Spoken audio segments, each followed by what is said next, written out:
الرواية بالعديد من النقاط الإيجابية يمكن إجمالها في النقاط التالية.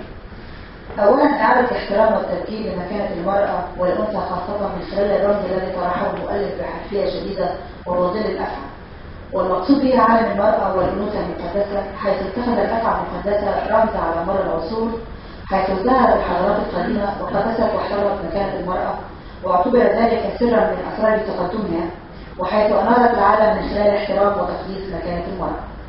إلقاء الضوء على العديد من الموروثات الخاطئة ليس في عاداتنا وتقاليدنا البالية وحسب، ولكن من خلال إلقاء الضوء على بعض الأحداث التاريخية المهمة في تاريخنا العربي، حيث أدان المؤلف بشدة حربا مثل حرب البسوس واعتبرها حربا ذكورية بلا هدف، واتخذ مثالا مستديما بسفارة العربي سيف مدية رمزا للأفعى وضعها على سيفه. يركز الكاتب ويبرز نقطة هامة جدا أن قدرة المرأة تكمن في قدرتها على الخصوبة والنماء، متجسدة في مظاهر الحمل والولادة وتربية الأبناء، وليس اعتبارها كوعاء لشهوة الرجل.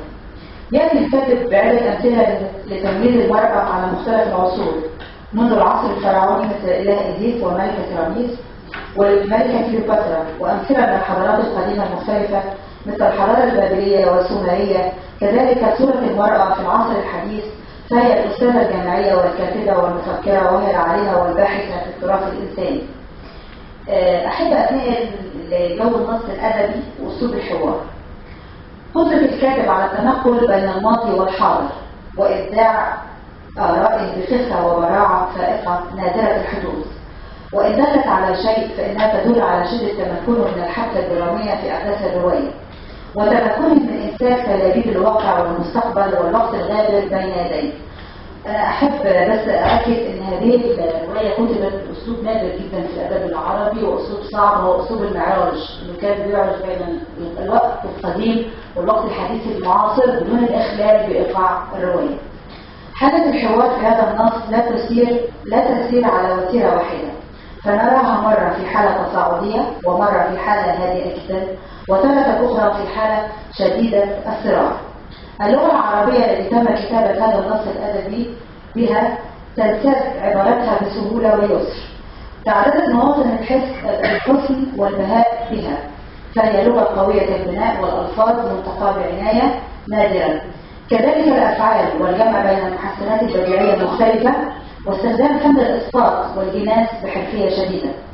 لغة الحوار هي لغة سهلة مبسطة غير معقدة، مما يسهل على القارئ الوصول إلى الهدف وفكرة المؤلف، وحدوث حالة من الفكر الحر المستنير تترك أثرها على القارئ ليكتشف بنفسه الحقيقة والفرق بين الحق والباطل والخير والشر والقبح والجمال.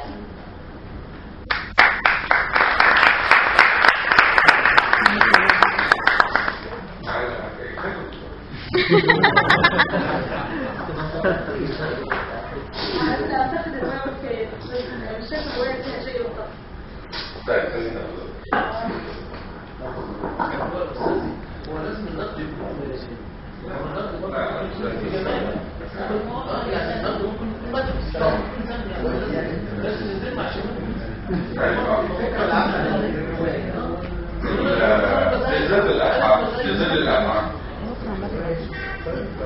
كانت هي يمكن كانت ما اعرفش كانت 50 ولا 55 وجت بعد عمل كثير في الادب الصوفي وفي النقد الادبي. قرأت كتاب الصوفي قال في الرسالة، وبالتالي أنا أكتب أدبا روائيا بيد غير مختلفة، يعني لا يعنيني صدى ما أكتبه بشكل سريع، لأن كنت فيما بين نفسي ونفسي قد تحققت قبلا في سياقات أخرى، وبالتالي فلم